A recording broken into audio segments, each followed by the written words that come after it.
November 30th, 1967. I haven't had anything to eat or drink for the past few days. I feel like I'm going crazy. Why is this happening to me? Why do I have to die like this? I was too obsessed with designing this ghastly mansion. I should have known better. Hi, Richie. Hi, Sen. Hi, everyone. We have a very special guest with us today. Yes. Who's that? Tell us who you are, special guest. Should we start over? No, this is pretty much what they're all like. Oh, okay. Hello, this is Fungo. Yay! You may know me from... Here, I'll just read my channel description. You may have stumbled across my channel on YouTube or even the Real Silent Hill Experience. While I'm most known for the work I've done on the Silent Hill series, including the website Silent Hill Media, I'm also known for Fungo Review and Bloodborne and SoulsLore. There you go. Excellent. And right now, you also do streams and stuff. Yeah, I'm more regular on Twitch now, and I've been streaming a lot of classic survival horror games, including Resident Evil. Excellent. And can you tell us where can people find you? People can find me on twitch.tv. Just search Fungo TV. And today we're going to talk about Biohazard, a very good game based on the Resident Evil movie franchise.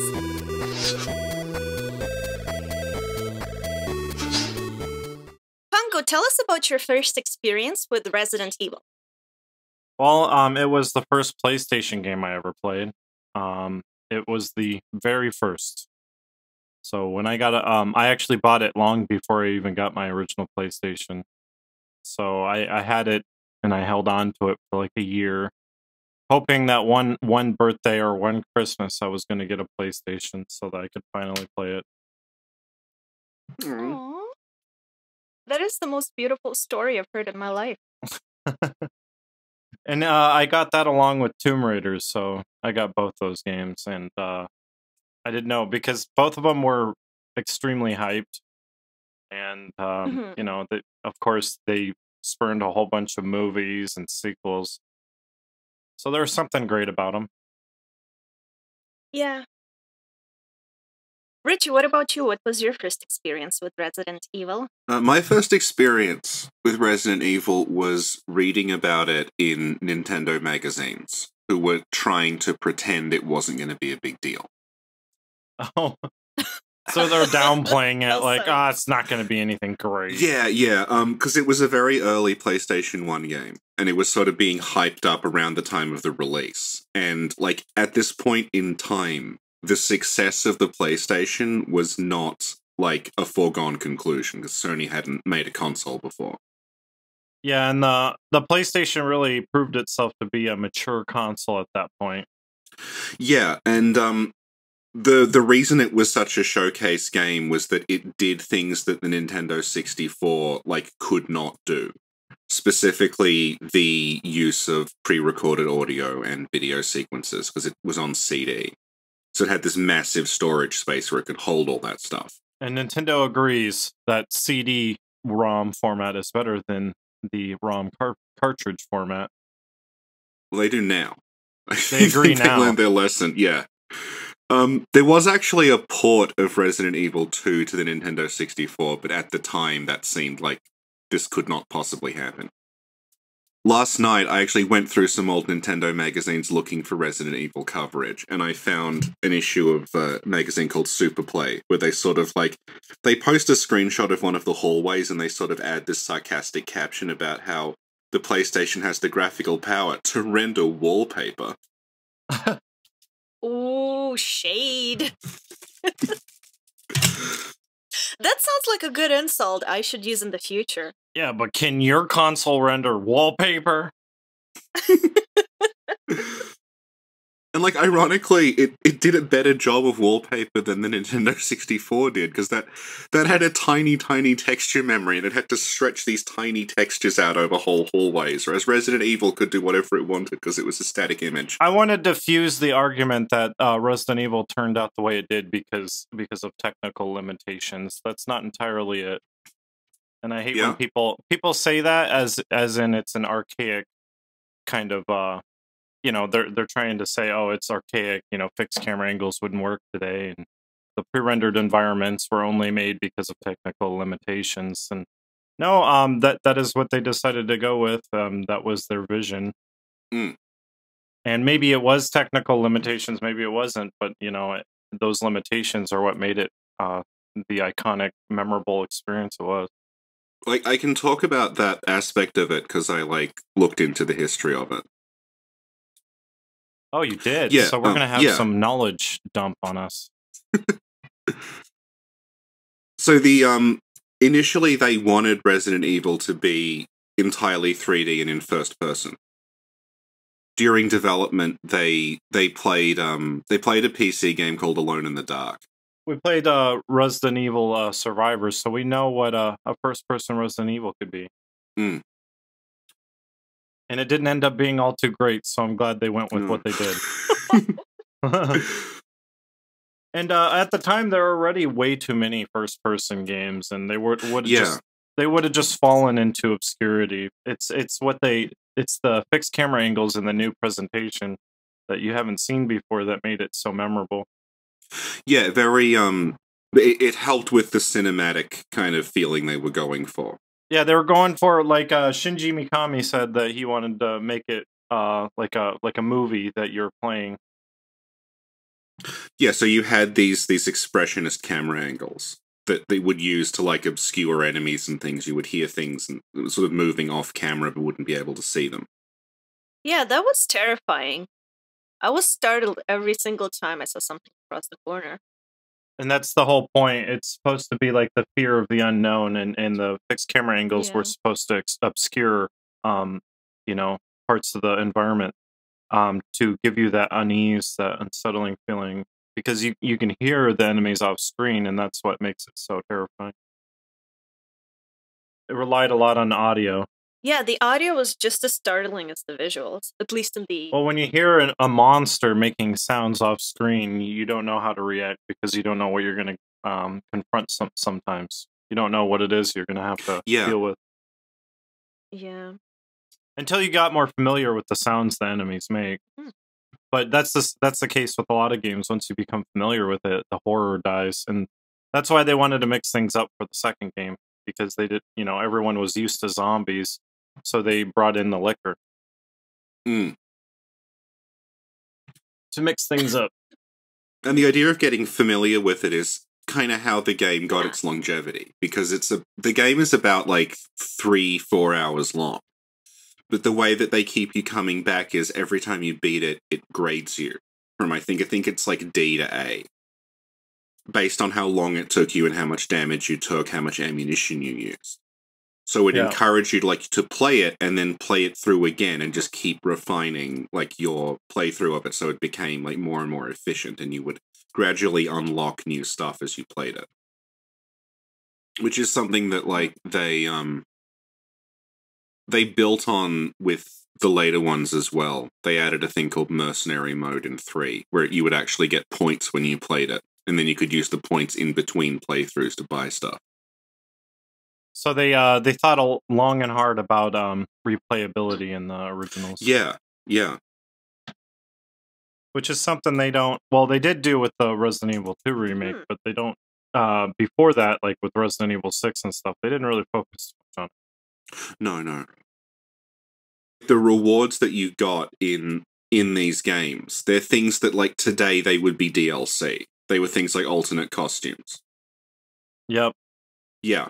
Yeah. Mostly alternate costumes, it seems. Yeah. Well, about replayability, the most, like, obvious thing in the first Resident Evil is that you get to play as two characters. Mm. And they have slightly different stories and slightly different things that happen to them. Yeah. the two storylines come together to make a cohesive, one storyline. Unlike the Resident Evil 2 remake. I've never played Resident Evil. Oh, well, Resident Evil 2 had a system where you had two characters like in one, but the game came on 2 discs.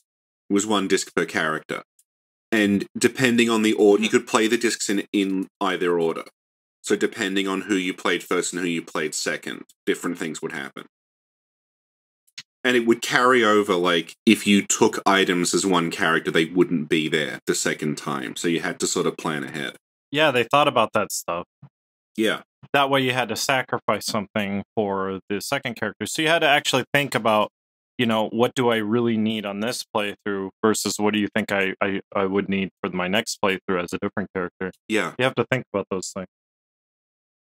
And Resident Evil 0 did a similar thing where it was 2 characters, but they were happening simultaneously. Yeah, that was cool. I liked how they did that. Yeah, you would switch between them on the fly. So that was their way of kind of mixing it up and doing something new. And then people didn't really respond well to it. Oh. Mostly probably because it was on the GameCube.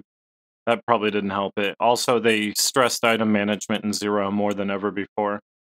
And people kind of get sick of item management because it leads to more backtracking, and that was a big complaint for the classic survival horror games, was backtracking. The train part is excellent. It's after that it seems to go downhill. So the use of the multiple characters, that's something that the game inherited from Sweet Home. So was Shinji Mikami a part of Sweet Home? The producer of Resident Evil was the director of Sweet Home.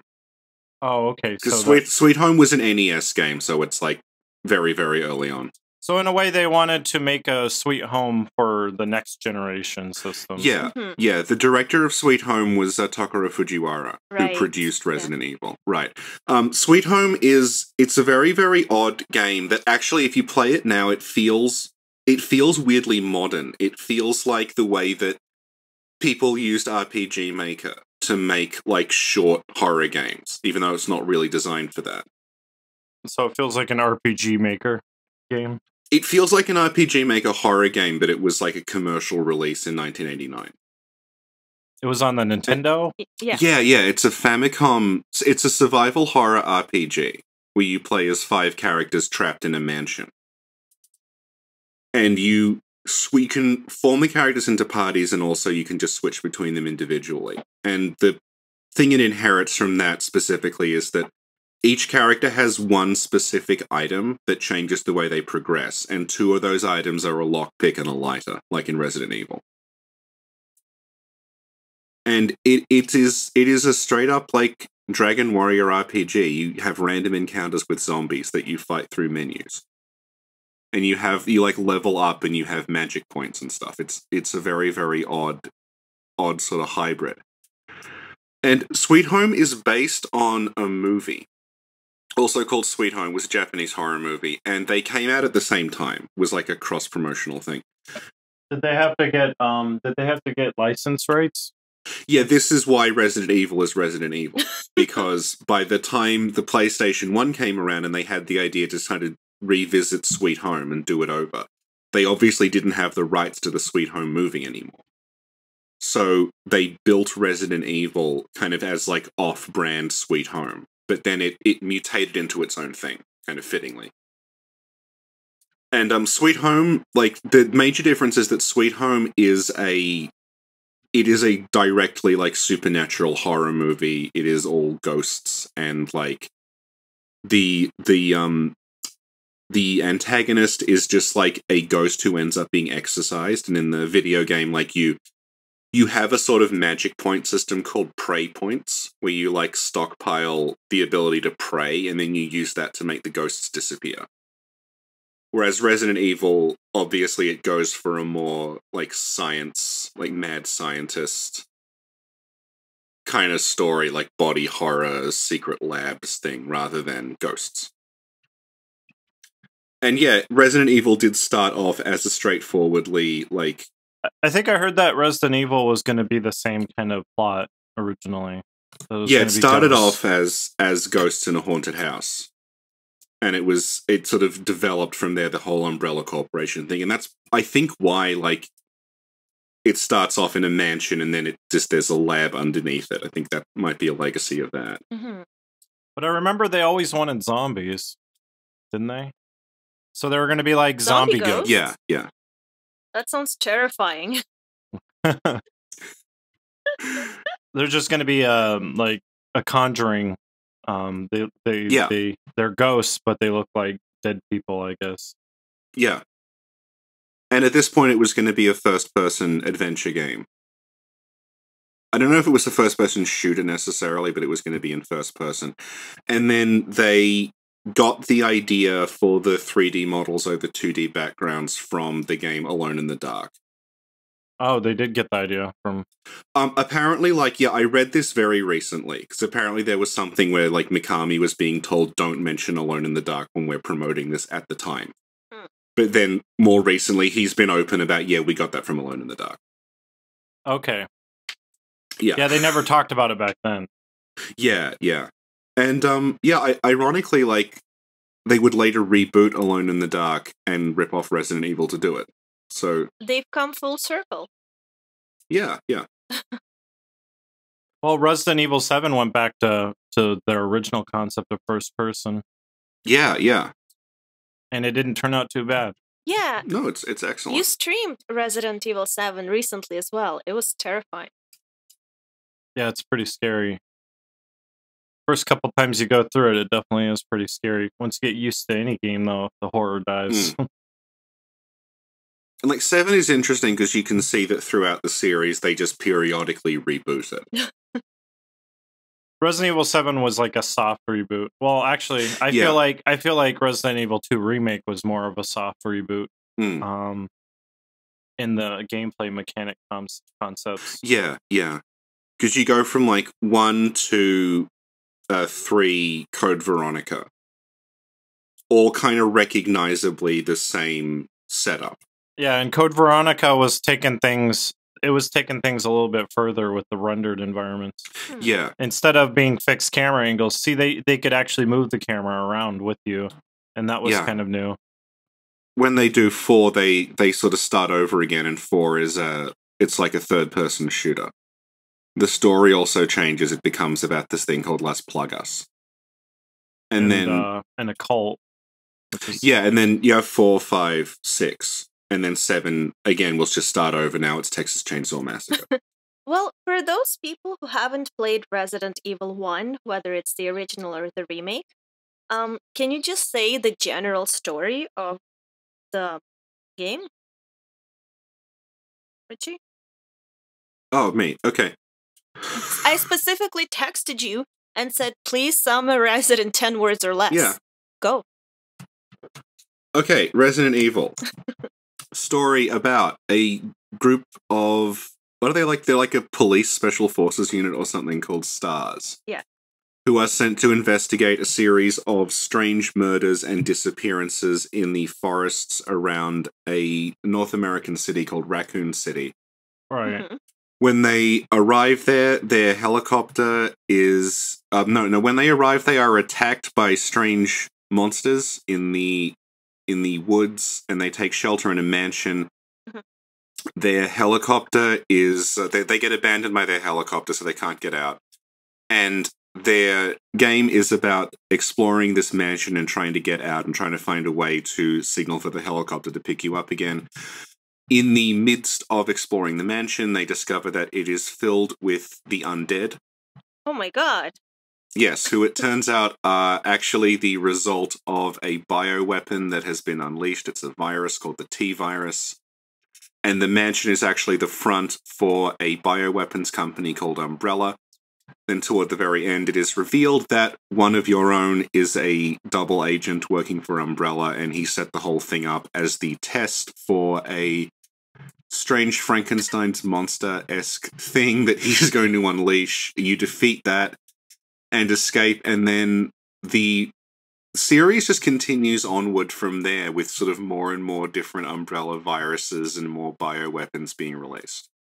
And Umbrella, it continues regardless.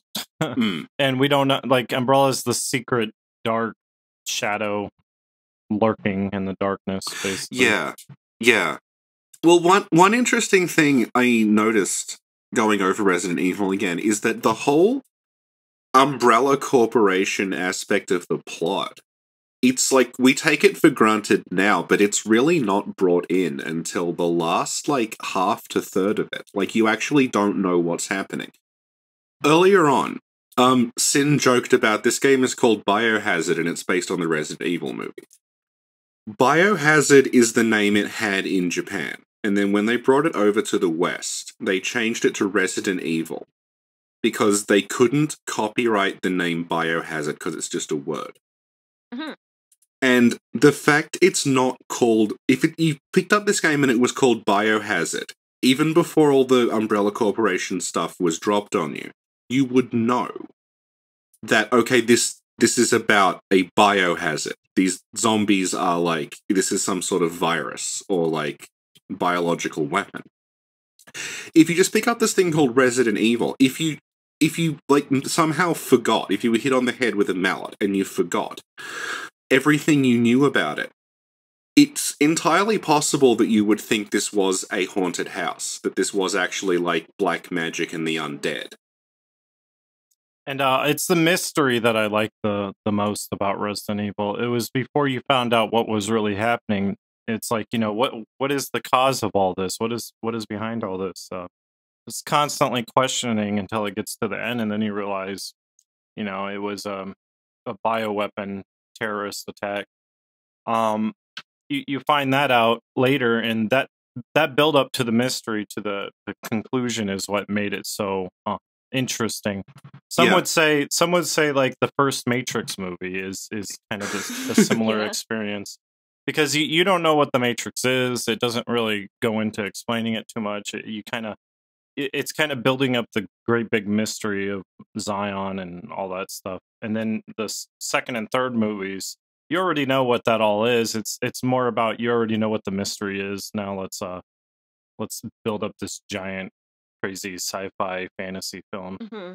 Yeah. And let's focus more on the action, and you know. Mm-hmm. So that's kind of what happened with the Resident Evil series, very similar. And that the first one it builds up the mystery, and then it tells you, and then after that it's more action oriented. Well, after that, it's sort of like it just keeps expanding and expanding the sort of scope of what Umbrella are doing. Yeah. By adding, like, now there's also the G virus and the progenitor virus, and like it. But there's always a mystery throughout the Resident Evil series, in that you don't know what you know, what's causing what you're seeing until later. Yeah. So they do, but it is just an expanded scope. That's all it is in the end. Yeah, because it starts off, it's the one mansion, and then 2 is a city. And then by the time of like Code Veronica, it starts to go global, and then Resident Evil 6 is like a Bond movie level of locations. And then and then Resident Evil 2 and 3 are a little bit more action oriented, and they throw interesting enemies at you that you've never seen before. And that's how it kind of mixes up the horror. But it also adds new mysteries. Like Resident Evil 2 has this whole new mystery with the police station. Yeah. And Ada Wong is a mystery, because you don't know anything about her. So you feel like that there's like some other secret organization that might be going at it with Umbrella. Because she doesn't seem to be working for Umbrella at the time. It's hard to tell what she's working for. And then 3 is more of you know, an expansion on what's going on in the city during the crisis. Yeah. Well, 3 had an interesting sort of like... It had the Russian characters. I don't remember what the mystery was behind them, but that's a whole new Were there mystery. Natasha, Olga, Boris? No, they skipped them, but they did have a Mikhail. Oh, Mikhail, okay, of course. Sin is a fan of cliched Russian names. Maybe it is James Bond. Yeah, well, they have like the sexy double agent in 2. Yep, that's Ada Wong. Richie, spoilers. You see, Fungo, this is the problem. Richie keeps spoiling 20-year-old games for me. Yeah, that's a real it's problem. It's very annoying. Yeah. So Fungo brought up, like, the series became more action-oriented as it went on. Mm-hmm. Do you want to talk about, like, the gameplay and how it starts off very sort of, like, it's quite slow and deliberate, the one that we played? Mm-hmm. Okay. The first Resident Evil game came out for the PS1. And at this point in time, the PS1, like, it didn't get dual analog sticks until later on. It just had a D-pad like an SNES.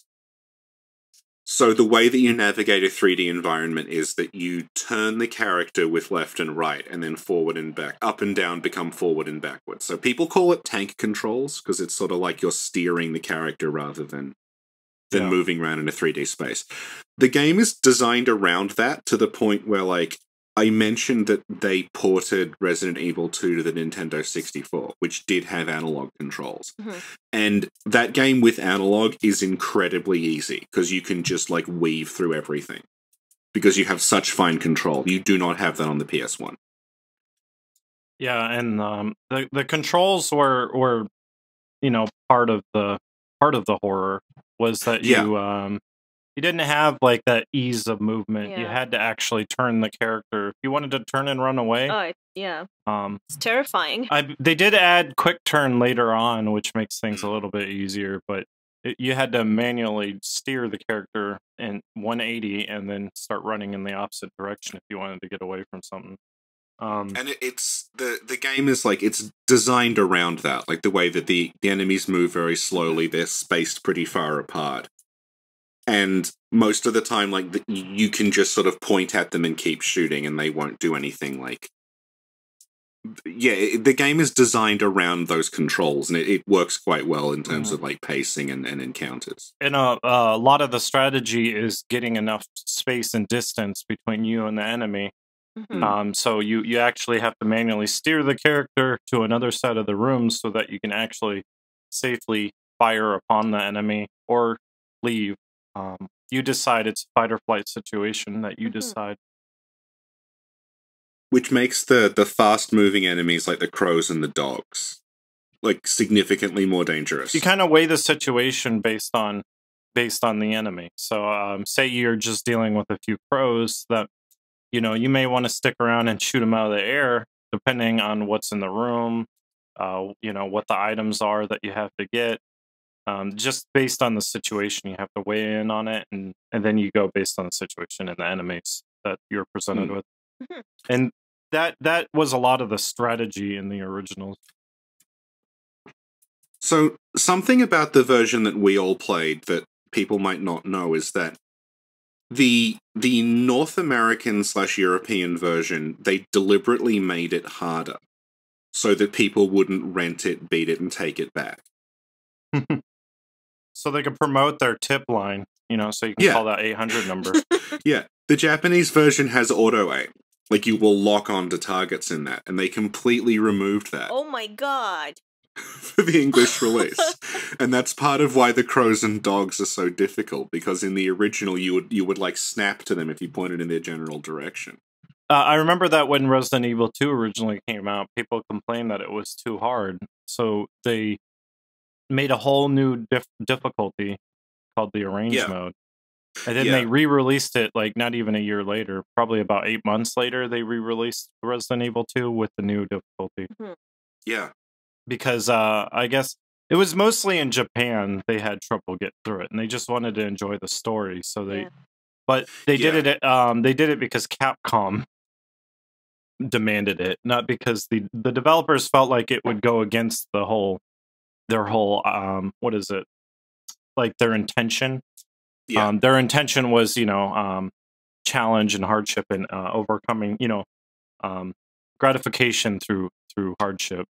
And kind of like what Sekiro was based around, and Miyazaki did come out and say that, like, if we added an easy difficulty, that would go against our intention. The whole intention is overcoming challenge, but if you don't have any challenge to overcome, then then you won't get the same kind of gratification from the game, and it would go against our intention. Which is kind of what happened with Resident Evil 2, the original, is that when they went and added that new difficulty, it went against the original intent of the game.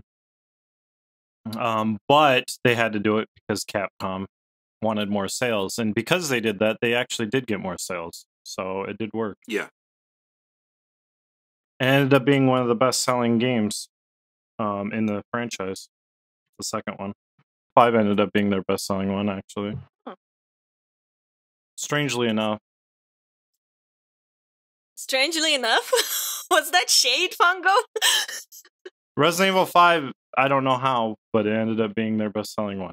Well, that had co-op. That might have been part of it. But Capcom kind of, they're kind of the reason why the series did shift directions so many times, because they wanted to compete with other competitive co-op shooter games, and that's why we ended up getting the Resident Evil 5 we got. Because co-op was doing really well around that time. Yeah. And they wanted to compete with like other games that were doing well, like Gears of War. So do we want to talk about the survival, like, resource management aspect? Sure. So the game has a finite amount of ammunition, heals, and the item that lets you save, like, per run. Right. So, like, for example, there are, like, every time you play Resident Evil, there's about, I think, 300 bullets, 84 shotgun shells, and 24 Magnum rounds. Yep. That's all you have to get you through the whole thing. And because of that, every time you fire a shot, every time you heal, every time you save, that has permanent consequences for the rest of the game. So if you find something very strong like the Magnum revolver, you almost don't want to use it because it's going to, like, once you use that, it's gone. So you don't actually get anything out of killing the zombies in Resident Evil. There's not like a reward system. All it does is make the room safe and let you progress. But not for long. Yeah. Yeah. Yeah. Because it likes to throw things at you when you least expect it. When you think you're safe, it mixes things up to always keep you on your toes. Yeah. And if you look at, there are other games that sort of took a lead from Resident Evil, but they didn't keep that. So, like, the Parasite Eve games are, what if Resident Evil was an RPG? Again, kind of going back to Sweet Home. But being an RPG, if you beat monsters in those, you get experience, you get currency, they can make you stronger. And, like, Bloodborne would be another example, which draws a lot specifically from Resident Evil 4.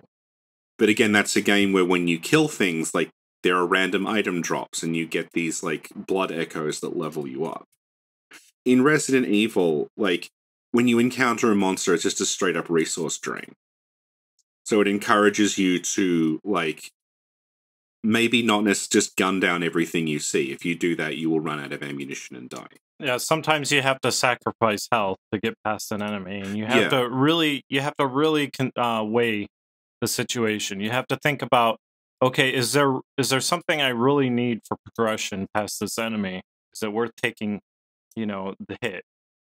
Because there were times when I was playing as Chris in the original that I had no ammo, but I had to get past a certain enemy, and I had to take that grab. Like, the enemy literally had to attack me in order for me to get by it. Yeah.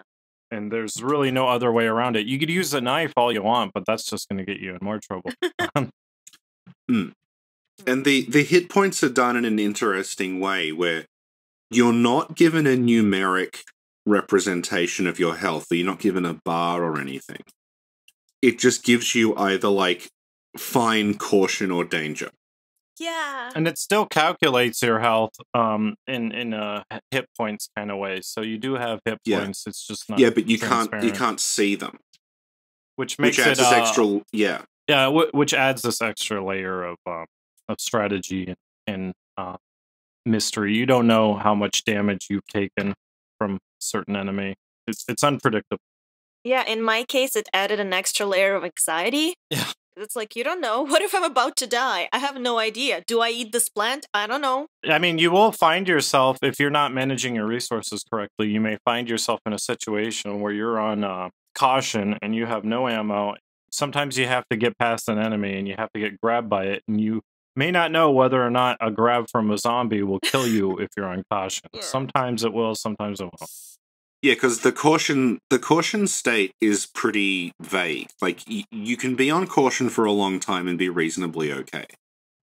Which is where the whole, like, it's not numerical comes into it, because you just know that you've been hurt, but you don't know how badly yet. Yeah. That's why it says caution. Yeah. Because you don't know. But you got to take a lot of risks in the original Resident Evil. Yeah. Yeah, whereas if you just had a number, you would know, okay, I can be bitten 3 more times, so I'll be able to make it through this passageway. But because they don't show you that, you actually don't know. And on top of that, like, some enemies, there is a critical hit chance that you have and that some enemies have. Where, like, if it hits you, like, it will just one-shot you. Yep, that does happen. So, the Hunter did that to me. I was on perfect health not too long ago. Yeah. And I was playing Resident Evil, and then a Hunter killed me in 1 hit. Yeah, one of my memories of playing it as a kid is, like, trying to get I think it's, like, sub 90 minutes no save is, like, the best ranking you can get at the end. And, like, doing really, really well, and then about to like, get to the end game, and a Hunter just decapitates me. Like, in 1 hit. And I've just, like, okay, I'm dead now. Yeah. And you have the same ability, like, you will very randomly, like, a bullet will just make a zombie's head explode instead of it falling over. And this is what causes that panic, that anxiety, in that you don't know if an enemy, you could be on perfect health and an enemy could still kill you, so you panic regardless, just encountering one of those. And that's how it keeps you on your toes. Yeah. The other thing being that the zombies, being zombies, they do not necessarily stay dead if you kill them. Yeah. Yep, they fall on the ground, they can get back up sometimes, or they can take 2 bullets and die. You never know. Yeah, and in the remake, they add to that by having them revive as a stronger kind of zombie, unless you have to actually burn the body, otherwise they will come back again. And that adds a whole new layer of strategy. Yes, because you have a limited amount of... you have, like, it's like kerosene. You have a limited amount of kerosene that you can use to dispose of the bodies with. Yeah. And the first time I encountered those Crimson Heads in the remake, it changed everything for me, because then I had to think back to all the bodies on the ground in the mansion. Yeah. And then I realized, oh God, I'm going to have a lot of hardship ahead of me. Yeah. Yeah. Because any one of those bodies could get up, and you could see their transformation process as you every time you run by them, their claws grow out more, their skin changes color, and you're just waiting for them to get up. It's the unpredictability of whether or not they're going to get up the next time you run through. Yeah. That keeps you on your toes. Yeah. And I was very upset about the kerosene situation, because the game lied to me. Like, it told me there's more than enough in the canister. I take, like, 1 sip and half of it is gone. I guess it depends on your difficulty. If you're on hard difficulty, I think you only get 2 refills. You only get 1 refill. Yeah. Do you like climbing a mountain, or do you like hiking through the woods? Or do you like walking? Or do you like crawling? Why don't they have the crawling one? They added the walking one with the remaster. See, even with the remaster, they added different things to make it easier for people. They added walking, which was an easy difficulty. They didn't have an easy difficulty in the past. And then they added 3D controls so that you can control the character you can use the stick to kind of move the character anywhere you want, bypassing the whole turning and having to run away. So it does kind of kill a lot of the horror, the alternate controls. I mean, it is nice. I do play with the alternate controls so that I can get away from a zombie real quick if they get too close to me. You can escape their grasp just by using the alternate controls. So this game went through like many releases. Yes. Tell us more. So there's the original Japanese release. We kind of talked about this before with the auto aim. So that version, the Japanese original version, it is, you can take a lot more damage and you have auto aim, so it's a much easier game.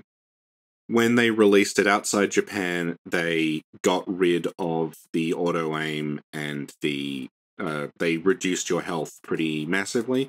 They also edited some of the FMV sequences because I think they were too bloody. They were worried about censorship issues. And this was a Capcom decision? I think so. To increase the sales and then make people actually have to sit there and play it and instead of just like playing it, breezing through it, and returning it back to the rental store. Yeah, I guess like something we haven't brought up, I think, ever on this is like the difference in game rental situations between the US and Japan. What's the difference? I think Japan just doesn't have game rental. What?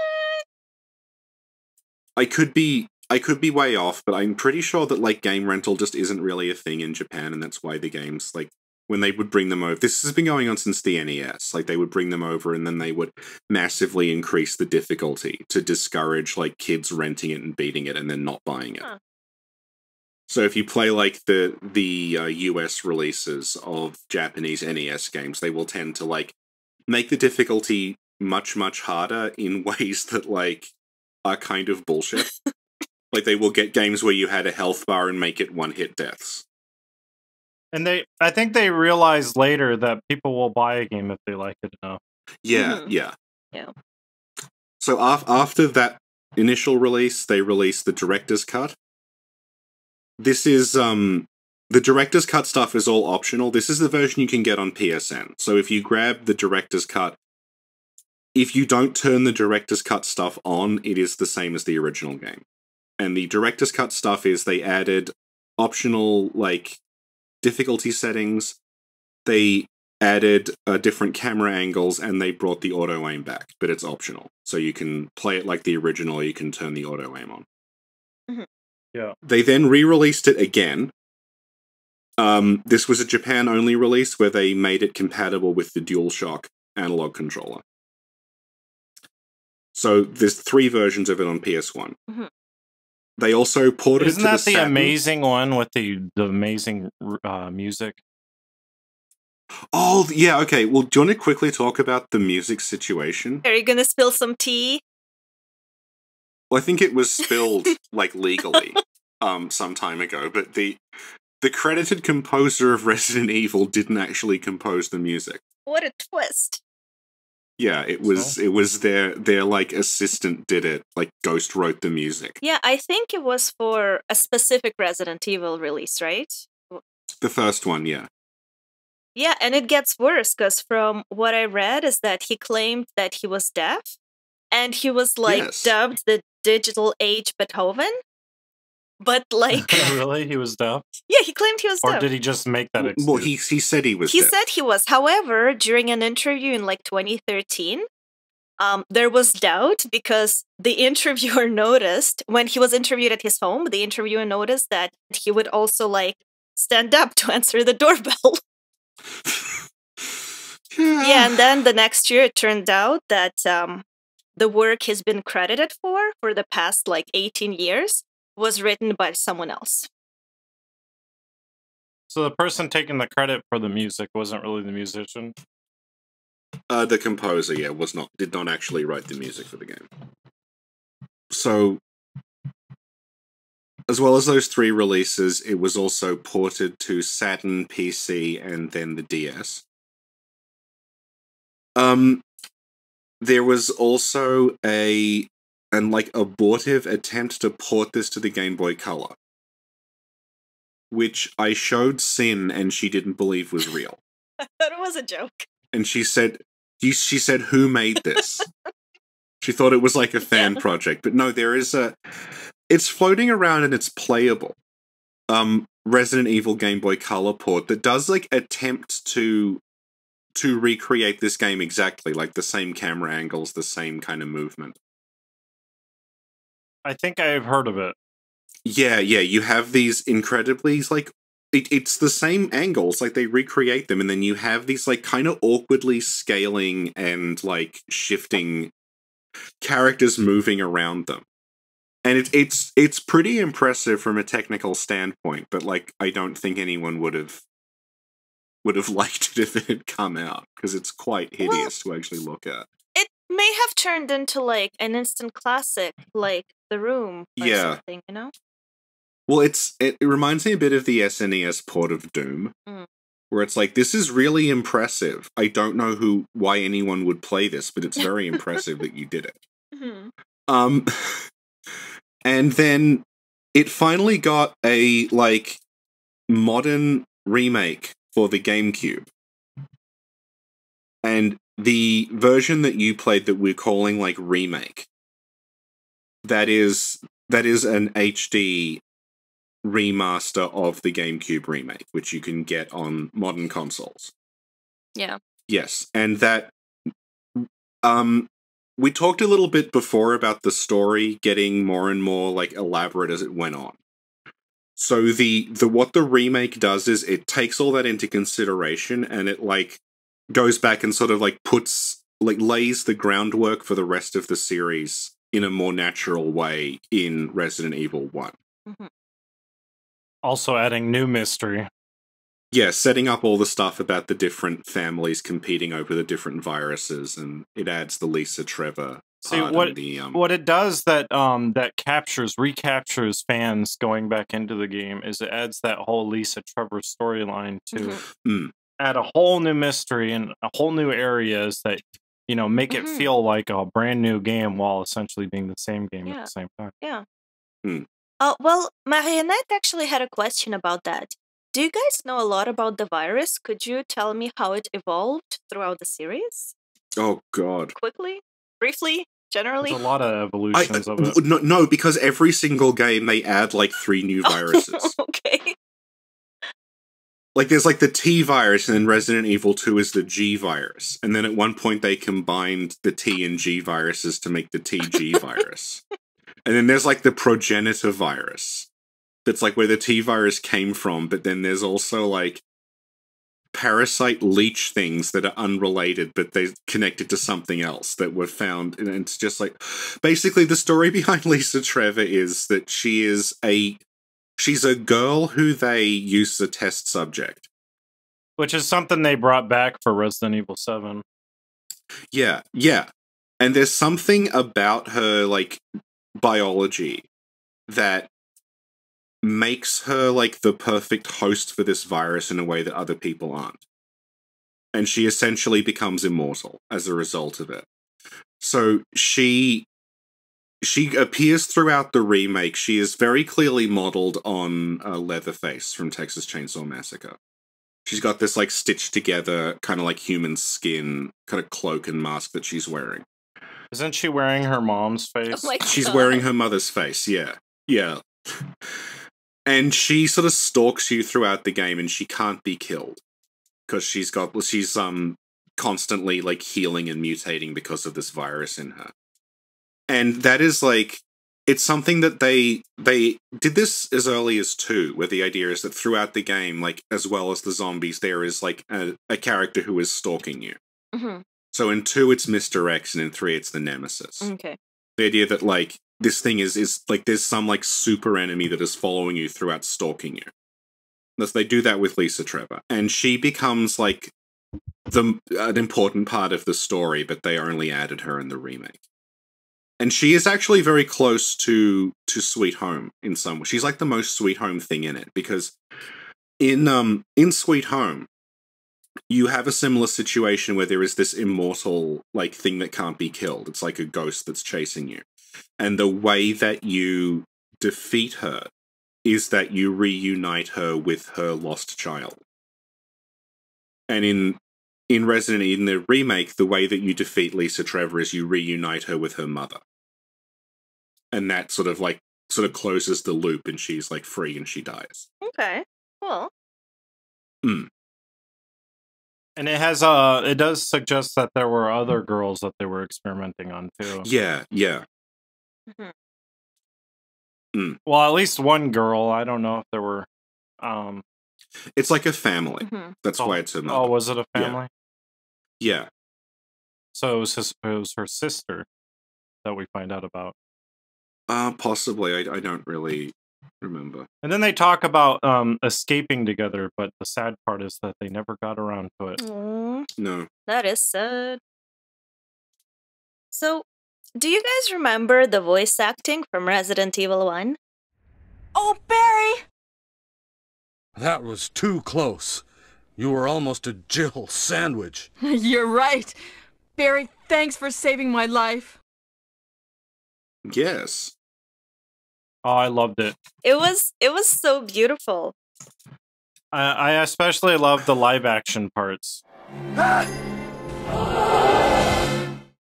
At the very beginning, it has like a character cast, and it looks like a really bad cosplay. Yeah. Yeah. Yeah, it's yeah. When I first saw that intro, I thought it could be like Eraser's Head action sequel. It was beautiful. So something that we talked about this with Loki. I guess Fungo might not know who Loki. Loki is a translator who we sometimes have on to talk about stuff. And we were talking to him about like the way that some Japanese media will like, even if it's not designed for international release, they'll dub it in English anyway, basically for aesthetic reasons. So Resident Evil's dub is legendarily bad. But like, and people are like, well, who thought this was okay? Who was listening to this? It was designed for people who basically didn't speak English. Like they could, it was just there for aesthetic reasons. It was like, probably meant to be over the top ridiculous to begin with. Yeah, it's meant to be like, because it draws so heavily from American horror cinema, which was over the top. Yeah, they went with, okay, we'll have like this, otherwise it'll be weird if everyone in it's speaking Japanese, basically. And apparently there was a Japanese dub recorded, but they didn't go with it. How bad was the Japanese dub? If you played it in Japan, you still got this dub, and like. So they wanted it to be English voice acting, even for the Japanese audience. Like Demon Souls, like obviously we talked about that a lot, and that's another example of that, where like that game was not intended initially to be released outside of Japan, but they still did a full English dub because like it's set in this medieval Europe environment. So they wanted everyone speaking English. Right. Good thing they did release it. Yeah. Because he wouldn't be here today. Demon Souls was great. It was like the first time I ever played a game, anything like that. And and it blew my mind. I got it when it was free for PlayStation Plus. I remember that. And then, it was free, and I was like, okay, I'll try it out. And then I played it, and I just could not put it down. It was so hard for me at the time. It was the hardest thing I ever played, but I just wanted to keep going. Yeah. And I liked the interconnected online. That was what made it so special. Yeah. It was, getting messages from other players and then realizing, oh my god, this is from someone else online. And then you can see their ghosts, and that kind of blew my mind. So, it was doing something new, which is kind of like what Resident Evil did. It did something new, and it kind of blew everyone's minds. So, of the cast, who do you think had the most successful career post-Resident Evil? I didn't think any of them, but I guess someone did. Rebecca. I've got terrible news. No. Whisker. No, it's the person you would least expect. I'll keep guessing. Enrico. No. Richard. No. The guy in the helicopter. No. You're just guessing all of them. Chris, Jill, Barry. Yes. Yes, got it. Wow, what a mention. Even though his voice acting is arguably probably the worst. He's arguably the worst in the game. No, what? He has what? No, I take issue with that. I thought he was the best. What is this? Yeah, he was very, like, emotional, Take a look at this. Oh my god. He had a very emotional part to play. You were almost a Jill sandwich, you know? You tried delivering that. He has gotten steady work ever since that game. That's awesome. And was it the popularity of the game that helped boost his career? No, I think he is a case of, like, he is a voice, like, director and producer who also does acting. And he probably doesn't talk too much about his work on Resident Evil. He tries not to, I'm sure. Well, if you play, I think it's Mega Man X7, he's the villain in that, and it's the exact same voice and delivery as Barry, but as a robot. That's awesome. Beautiful. Gives me a reason to play Mega Man. Yeah. I heard that, you know, from the Silent Hill voice actors, which I don't think were nearly as bad, but a lot of people try to say that that Silent Hill voice acting was just as bad as the Resident Evil ones. I think people get them mixed up. But I don't think the Silent Hill 1's voice acting was as bad, and I know Harry's voice actor wasn't found until recently because he was credited as what, Michael G, and that's it. Yeah. And then later, you find out that he is what Dracula in Castlevania Symphony of the Night. Oh, that's beautiful. So that awesome voice acting. Actually, Castlevania, I would say, has about as bad as voice acting as Resident Evil did. And in that game, yeah, Dracula does sound pretty cheesy. Oh. What is a man? A miserable little pile of secrets! So, Resident Evil was obviously a massive success. And when that happens, other people want to steal it. So, if you were around at the time, you'll remember that suddenly there were a lot of adventure games about a 3D character running around some 2D pre-rendered spaces fighting monsters. So, I made a brief list of, like, ones I remember from, like, when I was around. There's a Saturn Resident Evil ripoff called Deep Fear, which has even worse voice acting, and is set in a submarine. I swear I played that. Yeah. Instead of fighting zombies, you fight things that look like rejected Guyver designs. They're like these weird mutant things covered in antenna and claws. Mm-hmm. I'm looking at the pictures of Deep Fear, and it looks exactly like Resident Evil. Yeah. Mm-hmm. There was also a game called Hard Edge that is like, what if Resident Evil was extremely anime? In which you play as characters who they kind of look like they should be in Final Fantasy VII. It's a kind of like Die Hard plot where you are trapped in a skyscraper and have to escape. What was that on? That was on PS1. It was also called Trag, Mission of Mercy, TRAG. Yeah, it's like Tactical Rescue Action Group or something. And that is like, kind of like Resident Evil, but you're fighting robots. And because it's extremely anime, you can, like, kick and punch people, but with the Resident Evil controls. So it's, like, as horrible as that sounds. Trag. That's the best name ever. It's amazing. It kind of reminds me of, they probably got the idea for that title from the Stars. Yeah. Tactical Rescue Assault Group Trag. There we go. Yeah. And then Stars. It kind of reminds me of Stars. Yeah. There was another one called Galerians. Kind of like, it's the same survival horror kind of gameplay, but I guess it reminds me a bit of like Scanners or the psychic kid parts of Akira. Yeah, I've always liked Galerians. I have a copy on the PS1. Oh, cool. Yeah. Galerians is good. You play as like a psychic kid who can make people's heads explode, but if you like, you have to. But I didn't know that like, it was inspired by Resident Evil. I don't know if it's inspired directly by it, but it's the same kind of like pre-rendered backgrounds with 3D characters. It does have a lot of the same concepts in it. I could tell. From the screenshots. Like you got a tyrant character. It looks like. Yeah. There was Overblood, and there was Countdown Vampires, which are both again like survival horror, 3D character, 2D background, forced camera angles. Then you had two kind of mutations of it. So like there was, okay, I guess three, because we've talked about Silent Hill. And Silent Hill is like, it was compared to Resident Evil a lot when it came out. Oh yeah, Silent Hill was a Yeah. different interpretation of the concept. Yeah, and it was much more like psychological in what it was doing and supernatural. Yeah, like I like that it wasn't like a rip-off like maybe these other games. Maybe like Trag was a complete. It was probably more like a rip-off, but Galarians did something new with the same concept, and then Silent Hill did something completely new in that it actually rendered the environments. They could move the camera around. Yeah.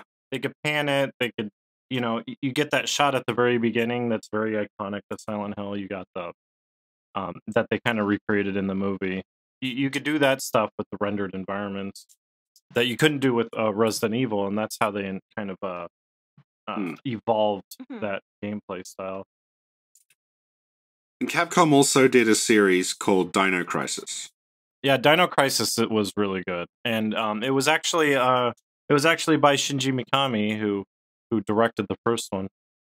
Yeah, so Dino Crisis it's 3D environments again. I was playing it recently. It reminded me a lot of Metal Gear Solid, the way the environments looked. Yeah, it looks like Metal Gear Solid with the base. The base look, with the doors and stuff.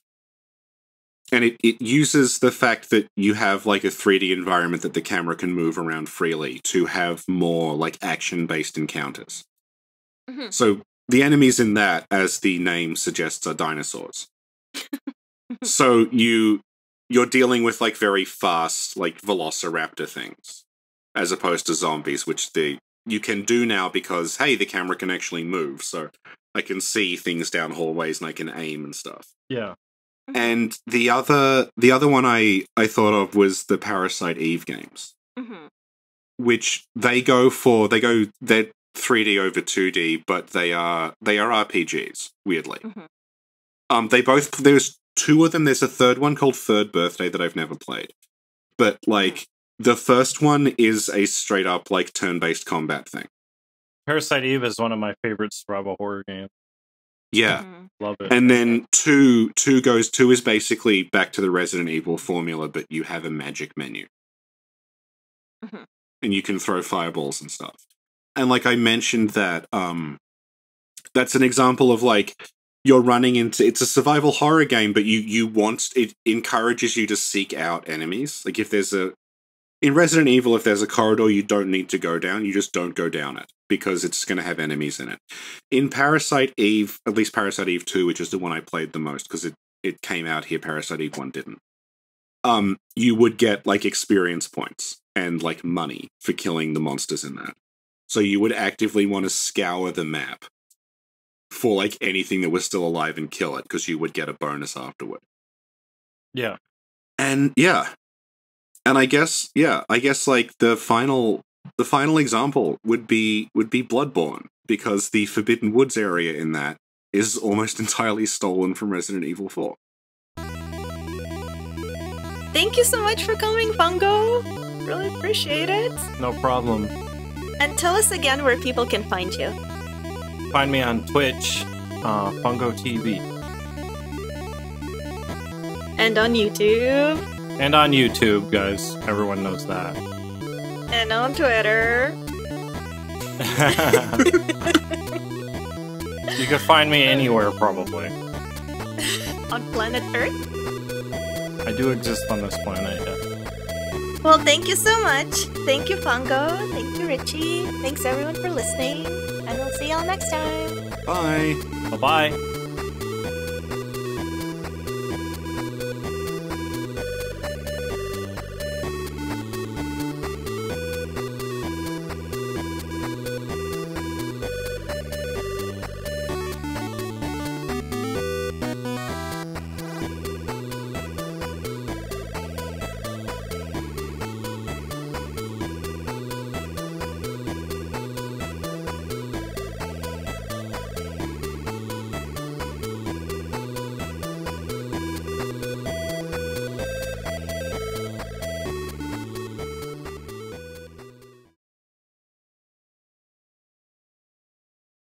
November 31st, 1967.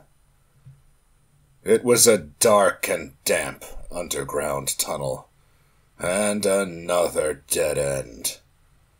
But even in the darkness, something caught my eye. Carefully, I lit the last match. I had to see what it was. A grave, but deeply engraved into the stone was my name. George Trevor. At that instant, it all became clear to me. Those bastards knew from the beginning that I'd die here, and I fell right into their trap. But it's too late now. I'm losing it. Everything is becoming so far away. Jessica, Lisa, forgive me. Because of my ego, I got both of you involved in this whole damn conspiracy. Forgive me. May God justify my death in exchange for your safety. George Trevor.